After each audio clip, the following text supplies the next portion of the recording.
Hello, everybody, and welcome to the Chakra Way Meditation Podcast. I'm Roseanne, and I am here with my guest of today. And I think we're going to have a beautiful conversation. I'm talking to Lisa Perez, and Lisa is a Reiki master teacher, as well as a breathwork facilitator and healer. And you also do sound healing. So many beautiful modalities. Honestly, thank you so much. And I know we're going to share some juicy insights. So welcome, Lisa. Thank you so much for joining me today.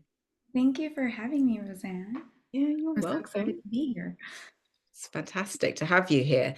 So, what I want to get into first is how you got to be where you are. Like, I always find it really interesting people's origin story of how they fell into this energy work because there's always a juicy story behind it. So, yeah, how did you get to be where you are in this world right now?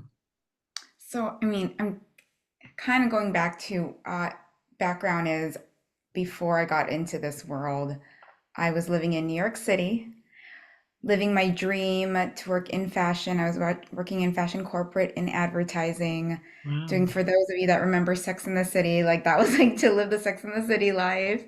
Um, and it was just I kind of say I woke up one day and I'm like, I'm not helping the world one fashion handbag at a time. Like everything that mattered to me stopped mattering. Just, what people around me and in the industry cared about. I was like, I don't care of this anymore. And I love traveling, being outside of the States. And my partner, then my husband now, he could he was his own entrepreneur and could freely come and go, you know, anywhere. And so we decided to leave and live internationally. And of all the places we were going to different countries, we found ourselves being, drawn to Bali year after year.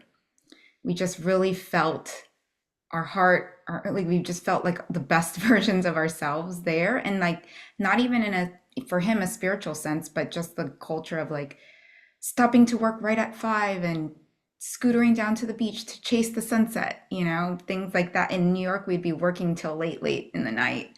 Yeah. But then in Bali, I didn't know this back then. And this was before it was really, I just went in May, but back then it was before I thought it was just for honeymooners. I didn't know.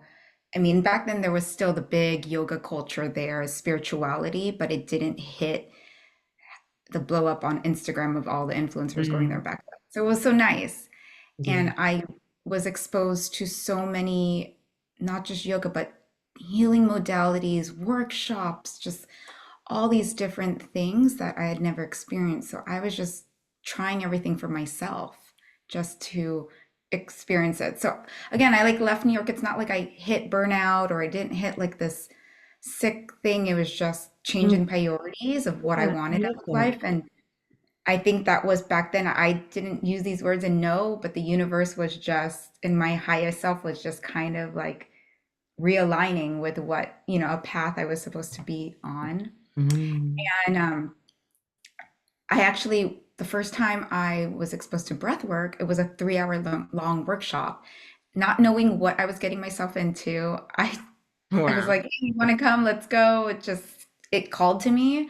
Mm. And after that 3 hours, I was like, wow, I need to share this with everybody, especially moving. I'm originally from California. I'm like, if we go back to California, I want to expose it to everyone.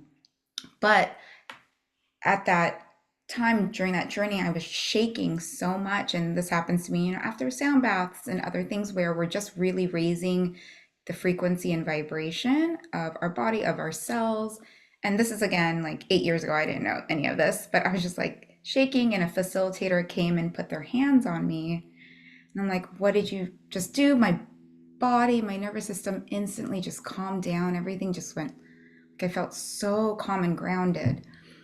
And they're like, I was giving you Reiki. And I didn't know what that was at that time either. And I was like, what is this? Can I go learn it? If I can just do that instantly to myself, like sign me up, Yeah. And I learned these modalities just for my own, to like learn to self-regulate for my own like curiosity and self journey, not realizing then it would start me on the path of like, I started giving Reiki to others and just how much I felt alive and in myself when I was giving to others. I was helping other people through that journey.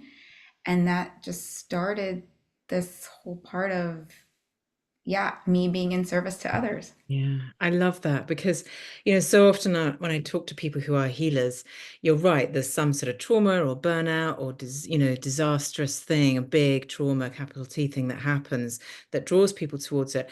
And I love that because I resonate with that. I haven't had a big sort of trauma or a burnout but I just felt innately drawn to doing the work that I do because that's what my soul feels called to do. And the same for you. So I get it. It's just like, oh, this is what I need to be doing. It's like a big realization of just like, oh, I found my niche. I found my path, my little groove in life, and I'm in it now. And that feels right. And it just feels so good. That's yeah, it's really lovely. And so where do you live now? Are you in California or are you in Bali? I'm in Southern California in Long Beach, just south of Los Angeles. Lovely. So you're offering, I mean, I can Reiki be done virtually, like over Zoom and so on? Yeah, so over the years, I actually didn't jump right into being like, this is as a business as well. I'm still a serial entrepreneur, so I had so many other product-based businesses on the side. But during the pandemic, everybody went online. Yeah. You're taught Reiki, energy knows no time or space. You're all Yeah. the way across a country and ocean, and I'm here, and because of it doesn't matter. It's just the intention of that I can send Reiki anywhere. And I really learned that during the pandemic of Yeah. a lot of people experiencing it for the first time because they all needed healing. Everyone was in this just state of unknowing, right? Especially in 2020. So that was kind of me really not learning, but getting used to finding, I had clients all over the world wanting this and they were experiencing it for the first time and they couldn't deny what they were feeling over there. And I couldn't deny, what I feel because it's so different with every person that I come across because everyone has different needs. Yeah, no, I'm exactly the same. Like, in during that time when we all went online, I then realized that the chakra readings that I do, which I feel like it's a strange thing because I feel really drawn to doing Reiki, but I've never done it, and I can't quite work out why I've never got around to doing it. Because I do my chakra readings where I can really read somebody's energy from top to bottom, exactly where they're in and out of balance and over or underactive and so on. And I've got clients all over the world as well, Australia, America, you name it, all over the shop. And it makes no difference where you are. In fact, I find it easier almost to do it on Zoom because that expectation of the in-person thing is that it's going to be this kind of extraordinary experience. I'm going to be there in the room with you, but actually, I'm still doing exactly the same. There's no big Yeah. sort of woohoo. It's just me beginning, reading it and telling you what I find and then working out what that means. And it's the same. Energy knows no bounds. And that is a beautiful thing, not only to know, but to witness and to feel firsthand and go, yeah, I know this to be absolutely true. And then all of the other healing things that, like Reiki and so on, all become instantly more, I don't know, more viable somehow and more tangible when you just know that it works in that way. And so what I would really love to talk to you about actually, and sound healing, we'll get into that in a bit, but your breath work. So a breath work healer, because as a yoga teacher, obviously I teach pranayama, and there are these prescribed, routines and ways of doing pranayama. But breath work is kind of like a big buzzword these days about, there's the big soma breath work, which some people may have heard of, which is very cool. Lots of people doing it. I'm really so happy. The more people that do breath work, the better, for sure. But in your experience and in your mind, is there any difference between pranayama and breath work? Well, so I guess I would call it, because even my teacher calls it still using the pranayama breath, like pranayama breath work. Mhm. Um, but when I ask people, have you had a breath work session? And they're like, oh, I don't know. I'm like, no, trust me, you would know if you if you had one because Yeah, I feel it's wait, really different. Yeah. oh yes. So what I facilitate is a conscious connective breath where it's all in and out of the mouth. Mm, So all the inhales and exhales are out of the mouth, whereas within like say yoga, because I do a lot of vinyasa yoga, you can do it through the nose and you're taking this like oceanic breath and you're breathing like to movement, right? yeah. And with um, this conscious connective breathing, we're taking, and other people have different patterns. Like the first one, 3 hour one was one inhale through the mouth, one exhale out the mouth. But then mine is two inhales out the mouth because we're breathing in through the belly and Mhm. then in through the chest to open up that heart. It's a very heart expansive, heart forward practice. And with doing that all through the mouth, what it is for allowing for you're utilizing the diaphragm too, but you're allowing for a more cathartic release. Because Mhm. through this breath work is not to, yes, we are getting the body to a parasympathetic homeostasis, but we also want these deeper cathartic releases. It's because we're moving the energy through the body to allow the body to release any trapped energy, stored emotions, kind of so that they can get into that rest and repair. Yeah. But what is happening is, can I kind of run you through too now? I'm like going Yeah, no, into a little bit please. what's happening in the body too, and Please. everything is. And I love this too with explaining breathwork and why I'm so passionate about it. And Reiki is my basis, and I love Reiki. But for people who aren't maybe so,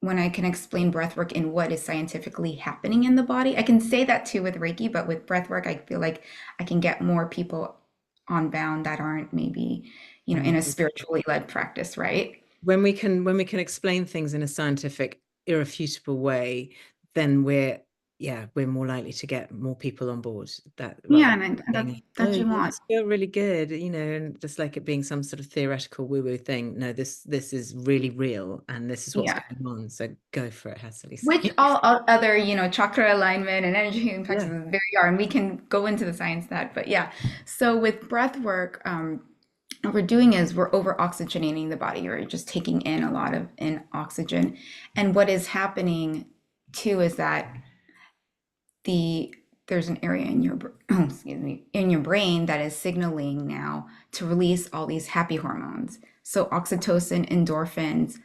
dopamine, serotonin. So all these feel good hormones are coming through to the body. And I kind of also say, in the US, for people who are curious about like psilocybin therapy or anything of those kinds, we're doing the same thing, but purely through the breath without any controlled substance. And so with that, that's when I say with the magic happens, you're reaching into an altered, non-ordinary state of consciousness. And we're basically giving your brain a task. And when your brain is given a task, unlike regular meditation, where, you do have some breathing, nostril breathing or guided, we're human, like that chatter comes through, right? The ego chatter still comes through. Yeah. But because your brain is given a task, it's like, okay, breathe, belly, chest, exhale. It's concentrating on that. You're able to override the executive function of the mind and bypass that mind at a quicker rate than you would in a regular meditation. Yeah. That's what you want to do. So then, for in this practice, I facilitate the brain in your gut and the brain in your heart are now able to open up, speak to the other organs. And that's when you can have that, when I say you get into this non ordinary state of consciousness where the innate wisdom and healing in your body starts to speak up.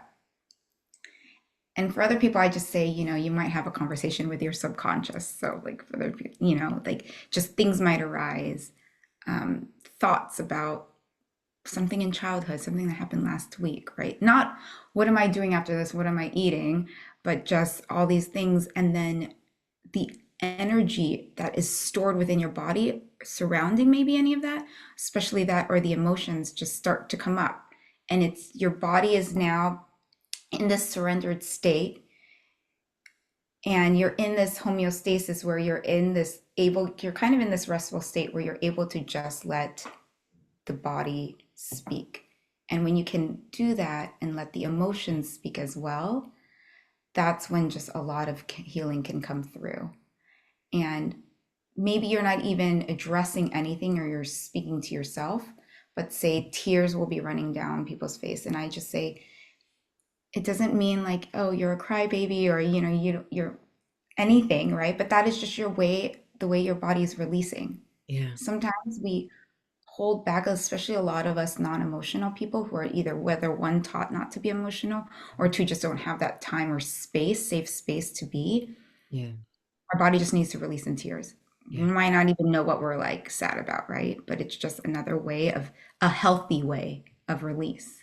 It is. It's so, it is a beautiful, because that was going to be my next question is like, did people break down and cry? And like, if you were doing a breathwork session like that and the tears were coming down your face and the emotions were coming up, does it then not break the pattern of the breath work if you then start to sob, for example? Like if you are actually then crying because there's so much release, or I don't know, I mean, I'm not saying it has to be crying, it could be laughter that comes out, it could Mhm. be just sort of, it could be that what wants to come out is some howls, I guess, I mean, there's Yes. any number of All things. So are you in the session, if I was with you and I started to like sob or howl or whatever, like if I broken the spell, does it, or is just the healing working? How do you perceive that? How does that work? I find that, so I always say the first 5 minutes is a little harder. It's like you're going for a jog. And I go, yes, you're going to be doing this for 30 minutes, but it'll be second nature. So what I find is I don't really have to prompt people to get back in. Maybe yes, because that's the importance of the facilitator being there, able to really guide through the journey. But when it's a sob or a laughter, then you just find that because all of that is some kind of a cathartic release, whether Mm, it's a sob of I'm sobbing so hard and because of this person made me so angry, right? And then that all that sob came out and I'm like, okay. And then you find people just get they're back. in it and they just get back in on their own, or whether, I'm there encouraging them, all right, just get back into the breathing when you're ready and breathe a little bit with them. But Yeah. I find people just they're in it, they're in their journey already, and then they're back in ready because they know this medicine is working through them in that life. They're the ones generating that life force energy through. Yeah. And so when people come to a breathwork class, I mean, is this something that you can do like a yoga class, just like go every week and just do it every week? Or is it like a one-off healing? Oh, now I'm better and I can just get on with my life. Like, how do you see it? Is it on as clearly it's ongoing, I'm sure. Yeah, I mean, it's different for everyone. There are some people like, when with my breathwork facilitators, like all the people I've known, that have gone through the training and everything, we are breathing some of them breathing every day on their own. Um, and then for other people, it's okay, I'm called to it when I'm called to it kind of thing. So it's just not for everyone, and some because breath work is work. It's breath work. So I have two ways. It's either you can come for me for a breath work healing or an energy healing. And I'm like, do you want to do the work? But you're going to be far better for it on the other side because you're really doing Yeah. and I love this practice because it empowers you to be your own healer. I'm like, I'm just there to witness and hold space. Or do you want me to do the work and you can lay and receive, which is also great too, with the Reiki healing. So, Yes, but um, sometimes people, it depends on where they are within their journey, I guess, doesn't it? and where they're willing to go, because I think when a lot of people lay for their first time in breath work, not being prepared for really what can come up. And that's why I say it is as strong as any psilocybin treatment you might want to do or anything. It's not for the light of her, Yeah. there's some things that can come up but great and deep healings that come. And then I think depending on people's journey, whether you're prepared for that or not, one might be good and you're like, I need to integrate all that came through and it'll take me a while. Or other people are like, this was amazing. When's the next one? Sign me up next week. Yeah. Because it's it's very interesting to sort of compare this breath work. I mean, what's the tradition of it? Where does it come from for you, your breath work? I don't know, method, I suppose. Well, through mine is through my teacher David Elliott and Aaron Telford. So they're in the Los Angeles County, or like he's now Ojai based, and that was him through years of his own self practice. So when he speaks of it, which is amazing, everything is just his own methodology. It wasn't from studying anything. It was just Just practice um, and his own his work. own self practice, what he has with how spirit guided him, Yeah. basically. Okay. Because I find that really fascinating because obviously the pranayama that I was taught to teach and to practice comes from the yogic tradition, and the majority of it is nostril breathing. Um, but I was always taught, and this is, because I was in a particular school, I was taught in Iyengar, was my sort of facility, was my do you want it? Foundation, I guess you call it. And we were always taught as teachers to say, right, you don't teach pranayama to a beginner because you need to strengthen their body through the asana practice before their nervous system is ready. Because it's all very well, like if you do a yoga pose incorrectly and you strain a muscle or you twist something, like that's a physical thing that you can make better. But when you're doing pranayama, you are accessing people's nervous systems. You're going deep into their operating, into their brain, into their nervous system. And so you need to only do this with people who have learned how to breathe in yoga, have learned how to facilitate, control themselves, and they have a strength within their bodies. So, like, you would never in the Iyengar world go to a beginner's class and do pranayama. Yes, you'd be encouraged to breathe and breathe deeply, and maybe an ujjayi pranayama breath, but certainly not the kind of sustained, for 15-20 minute breath work that you might do at the end of an Iyengar yoga class. Now, I'm not really part of the Iyengar kind of gang anymore. I kind of took that and ran with it and did my own thing, which is what it is. And I do now introduce pranayama to more beginner students, but I always give them this option. I say, if it becomes overwhelming, if you need to just stop and just take a few moments and just take a normal breath or two, then do that. Um, and or you can just push through, and what's on the other side is really cool. So just, go for it. But you have to be the decider of this, because I'm very conscious that I'm dealing with people's nervous systems. Now, I think all yoga practice accesses your nervous system anyway, so maybe it's a bit too cautionary. But I'm just interested. So if you had somebody who come to your breathwork class and they're just like, yeah, I don't do any exercise, I've never done anything like this. I'm just like, do you go for it anyway? I mean, do you find, presumably you don't find that people keel over? I mean, like, there's no big issues here, right? And this sort of myth that I've been taught, is it a myth? I don't know. I'm interested to hear what your thoughts are. And I get so many first time people to this practice not knowing. And like kind of you said too, is what, just I always preface like do what you can. And if you ever feel overwhelmed, you can, take a few breaths and then continue when you're ready. But I really encourage you to see what's on the other side and Yeah. get curious, because that's where the growth is, right? The transformation, the expansion, and we all want that. Um, but because we are raising their vibration and frequency, I speak of this non-ordinary state consciousness because for me, breath work is fun. The stuff that I can just go on about what happened in my last journey of past lives, ancestors coming through, all the things too. But I say if you don't get visions, the knowings and all that, physically your body's going to get tingly and some of your body parts might get numb. So I've had people where it's not because they don't exercise and all that, but maybe because they're not clearing all that energy and emotions that are stored. So there's just a lot of things they're holding on to. And so, I've had people where their complete body has gone numb, and that for anyone that's never experienced that, and I say this is completely normal, they might start freaking out in the middle of their breath Scary. work because they're Yeah. like, I can't feel my body, or like my leg is shaking, Yeah.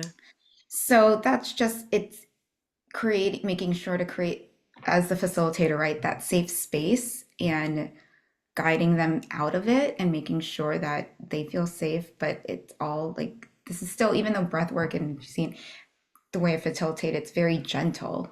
And Mm. it's, we're not, I'm not gonna, your body will know, you will know where, how deep you can go, unless it's just your ego brain telling you, no, you can't do it because of fear, right? Yeah. Yeah. It's always fear that will get in the way. The fear that, and it's extraordinary how powerful this work is. I just am fascinated that you feel like it is a healer. Now, as a, when you put the catch-all word healer around anything, it's always an interesting thing. So what exactly are we healing? Now, you've talked about like this emotional healing, this sort of bringing yourself back, like shedding of emotions and stuff that's been stuffed down and ignored, or trauma that's been stored in our cells and so on, that we're releasing, which is fantastic. And of course, that's going to make you a stronger, healthier person physically and mentally. But do you feel that people who are poorly, who have illness and disease within their bodies, can come to a breathwork session and go, yeah, I'm going to breathe this X disease, whatever it is, out? Like, how does that work for you? Yeah, so I was recently in Joshua Tree, which is this magical desert area by Palm Springs in California, at a Wow. breathwork retreat with all these other facilitators Wow. that we had gathered. And so the stories I heard where meeting people, face to face, where they went to, got breathwork sessions from our teacher and then became a facilitator themselves and now are teaching because it's helped their life tremendously of clearing, I mean, one example of this girl, she said she had a huge cyst here, and just had a few sessions where she was breathing like for a month straight. And her doctor was like, it's a miracle. How did that growth just go away?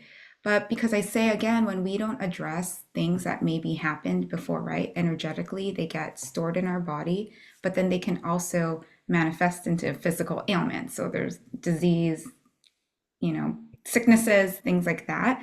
So a lot of times where there is some physical ailment, at the root of that, unless it's, it could be genetic, yes, genetically transferred, but then that's where I talk about intergenerational trauma, ancestral healing, right? But aside from that, is a lot of times we can link it to some kind of trapped energy, emotion that we didn't address that has sat there, and then finally it's your body saying, hey, okay, I'm going to make you really sick Yeah. to Well, get this you to is wait. exactly what I say is going on with our with the chakra system, is that once you understand, Mhm. so instantly you, and those of you who are not watching it, Lisa indicated this girl had a cyst that was on her neck, and I'm like, okay, so she had throat chakra issues, and for me it's an interesting one. So she did the breath work exercise for for a month, and it really, and it helped, it healed this situation because she was letting go of it. And it just goes to show, because she wasn't thinking like, oh, this is a throat chakra, I have not been able to speak my truth, or I've been suppressing what I want to say, or I have lost my voice, or in a metaphorical terms. This was, the body was doing the work, the healing work for her, and the mind was kind of switched off to it. It was just like, our energetic body is going to take over. And this is what I find so exciting about this energy work, is that, yes, it's good to kind of understand the principles and think about it and understand what it is you've maybe let go of, or what you're holding on to. But to let the body take over and let the body do the work through breath work, for me, is through asana practice, breath work, and meditation, those things. And meditation for me is very much a physical thing, because you have to overcome so many brain obstacles and physical obstacles to be able to sit still and I'll just allow the quiet to come. And that is, after all, why we practice yoga. You know, the whole practice of asana yoga was to make the body strong enough to sit in meditation and to facilitate breath work, because that is where the healing is. And the yogis, they knew that. Yeah. So yeah, it's all just a beautiful tying together of everything that we love. So do you teach only in person on with your breath work, or can you facilitate that online as well? Breathwork I do online as well through groups. So sometimes I haven't this summer, but I would do, to the public and advertise sometimes monthly breathworks. I just haven't had a chance, but I love in person. And now because I think of pandemic, everything was so online, right? So any opportunity to be in person is nice. But again, because I want exposure to a lot of, people that aren't just local to Long Beach, Mhm. I hold breathwork groups Yeah. online. I mean, I would love to, it's all very well doing, as a, I don't know, I like to know where I'm going. So like, I would love to do a breathwork session with you just to Oh, experience your kind of what you do. yeah. I would really be fascinated to learn that and to experience it. Because having met you, I would trust you and I would kind of be like, yeah, I want to know what the magic is here. And then the other thing that you do, which again is one of my favorite things to do, it's my absolute treat to myself, is to go to a sound bath, to go to a Mhm. gong bath and have some sound healing, because it just really resets me. I love it. So tell me how you do sound, because again, sound Yeah. healing is another big sort of wide catch-all thing. It could be that you have gongs or bowls or tuning forks. What is your sound healing modality, if you like? How does that go? So up until just again, I was just in Bali this last May, this spring, and prior to that, I had not had formal sound healer certification, if you will, right? Prior to that was I had collected, just any ancient instruments through my travels because I'm down in Costa Rica a lot. We can get to that, but I'm building a wellness retreat space out there down in Costa Rica. But I'm, in Mexico a lot as well. My parents' origin were from the Philippines, so just collecting rattles, drums, and just, any instruments to help move energy that I use within group or in person, one-on-one sessions. But this last trip in Bali, a teacher had posted Tibetan singing bowl certification, and I ended up doing a private, formal training with him because it was just, I think, right teacher always appears at the right time, the Yeah. right need. And in California, I think sound baths now are gaining bigger recognition in the masses, kind of where everybody is aware of yoga. There was a point when I started yoga, there was still not, a lot of yoga studios out there, and it was Yeah. Yeah. and I probably started for the wrong reasons. Mine was for the athleticism of it, and just have a nice workout. But that It's a it got great me. segue into spirituality, though. That's pretty much how most people start off. And I think, I mean, I was just intrigued by it when I started, and I knew there was a spirituality to it, but I didn't really kind of take it on board. But it gets into your bones, once you've done downward dog enough, somehow it just is there. I don't know. Yeah, yeah. And so, with other people, they're like, "Oh, sound bath," and I'm like, "Do you do sound baths?" And I'm like, "No. I mean, I would love for you to sit with in a Reiki session with me first or breath work, but as time, this is kind of where the crowd's going at the time." And I'm like, "Hey, if it's gonna get you in the door again and comfortable and give you some kind of energy healing at that moment, because you know." Like you were saying before, all we're trying to do is get that body to that homeostasis where it can get to a place where it can start to rest and then repair, do its innate repairing abilities, like letting that go through. So I'm like, sure, and I think my knowing the Tibetan bowl is more of an ancient instrument. It was just like the right time, right? The universe is going to show you what you need. But so I do a formal like Tibetan singing bowl, use singing bowls. I do have some crystal bowls I use for my own self because I love the sound of that. But it's really say if I am in a group healing meditation, I do these actually full moon circles at a local spot monthly. And in that, it just kind of sit and whatever comes, at that time, it'll be like me playing the instruments while guiding them through a meditation to release. And I'm picking up just from my intuition Yeah. whatever I need, whether it's a drum that I'm sending Reiki through, if it's a rattle I'm putting over their heads, whether it's tuning forks I'm reaching for, it just kind of it takes its own form. That's why I always use sound medicine too. And it just kind of, I don't have a formal way of how I do that, except with if it is and I'm just doing the Tibetan bowls in a specific way, I will. But Mm. I love just taking any instruments and using that to just, if anybody hasn't heard, like even find a rattle. And if you have a kid's rattle, shake it on you, close your eyes, and just if you're having a day, just start to rattle yourself and let Yes. us know how it feels. I love that. No, you're absolutely right. Just that, like I've got I don't know, I went but behind me, I've got my bowls. And when I'm just feeling the need to just like when it's all just got a bit clogged up and I just like sit there and just like, oh, just like it's almost like sort of washing your I face know. with sound, I just know. Or just even hitting the one ding and just yeah. letting that breath. So good. But I mean, on a very base level, because I live in rural Eastern England, ruralville, like full off into the edge of the, like nowheresville. Yet there are so many people doing sand baths near me. And all the local ladies and gentlemen, they all just show up with their yoga mats and their blankets and their cushions, and they just lie down, they get nice and comfy, and they have their moment, and then off they go again. It's extraordinary how commonplace it has become. But you go somewhere in the sound, in these sort of group sessions where it's just they receive the energy, like there's maybe a little bit of a theme, maybe, I don't know, balance or dragons or something fabulous. And off they go, and you just drift off.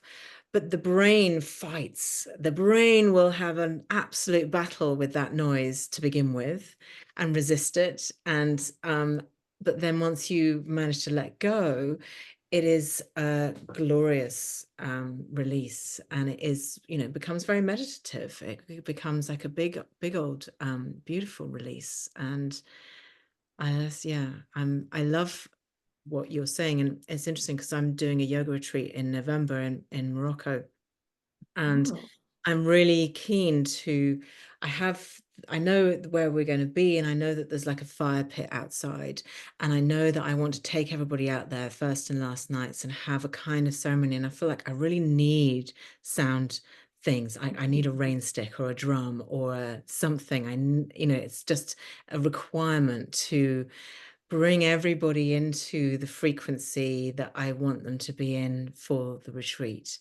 Um, so innately I'm being like really drawn to to doing something. I just don't know what it is yeah, yet. I'll work it I out. love But that. I mean, that's what people would do. They would gather around the fire, you play man-made instruments, and whether it's singing or, having exchange of anything, right? That's just yeah, even just chanting Om 3 times at the beginning of a yoga class, the resonance that you sit with after you've done that. And I'm just like, I could sit here for a good 10 minutes in absolute silence, but everybody might be just like poking out their eye going, what's she doing? Why aren't we doing anything? So I was like, to drag myself out. It's not the same when you're on your own. A room full of people is a very special, and it's a very specifically in-person thing, a sound healing. And I love that you call it sound medicine because you're very intuitive with your instruments. I think that's beautiful. Yeah. So tell me about Costa Rica. Oh yes, I had to like that in there. Yeah. So out of again pandemic of not being able to go anywhere, and for the US though, I was able to go. Costa Rica was receiving Americans, and I was able to go down there, and it was just so. For anyone that's not been down there, it's like I'm not going to compare anything. I mean, Bali is where my first heart is, but still, Costa Rica to be everything's outdoors, the restaurants, all that, like you have jungle at the beach because we're kind of on the Pacific Ocean side. And so to see everything so like the jungle, but then the ocean right there and lush. And the Costa Ricans, it's that Pura Vida life. They're very Pura Vida, just like everything is just great energy. And it feels really great and safe out there. So myself, along with two other girlfriends, we had purchased land because we had talked about doing something actually out in the States, but that didn't happen.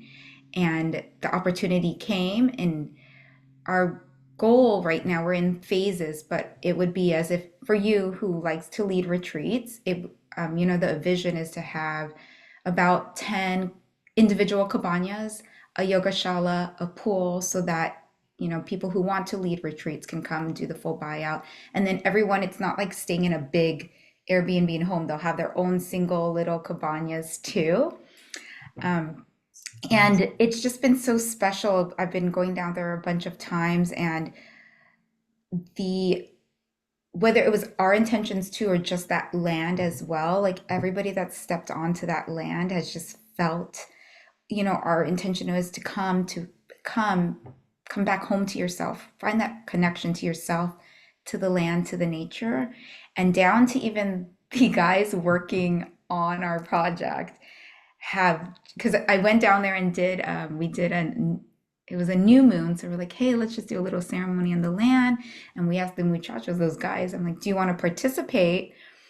And it's a very heavily Catholic country, so I didn't know where to go with that. But it was, about 10 young men in their 20s, and we're all around the fire.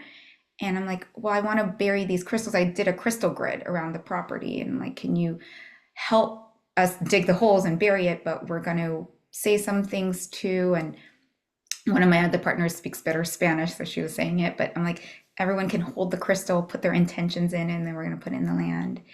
And even to see, I didn't know if these guys, like, I'm closing my eyes, but I had one eye open too, to see these young men, if they were really going to be into it, or they're just going to hold it, pass it, or, just keep passing it on. And to see them close their eyes and hold the crystal for a few moments at a time. And I knew whatever, I forgot at the time, it was like a transmuted channel. Whatever was coming out of my mouth too was just like, spirit speaking through me. But to see that and then put whatever they were put in that intention and like participate wholly, we knew that, wow, this project is so special. Our intentions are, and it's touching everyone, down to the guy planting, a plant for us, to the guy like hammering and putting the nails in this wood, like It's, down from there to the next guest that we have that's going to come for their own retreat. wow. Well, when you're up and running, let me know because I I will will. for sure. It sounds spectacular, and I would. It's really interesting when patterns come up because I always feel like this, you're being told something or other. But I speak to a lot of people, and I know there's a lot of energy work and wonderful healing work of various modalities going on in Costa Rica. And there's a lot of people doing the psilocybin and the ayahuasca and all of that stuff, which isn't really my bag. I kind of thought about it and it just didn't sit right. But I would still really love to go to Costa Rica. So in a place that is like, quite drawn to go there. So one of these days it will happen. And maybe I'll be drawn to lead a retreat down at your place, your gaff, as I would say. Yeah, or just come as a guest and Yeah. just have your own mini, retreat yourself. Yeah, exactly. I always forget and so I'm going to facilitate a retreat. No, maybe just a retreat for me. That would be nice. So listen, tell people how they can get in touch with you, Hesalisa. How can people reach out to you and find the work that you do?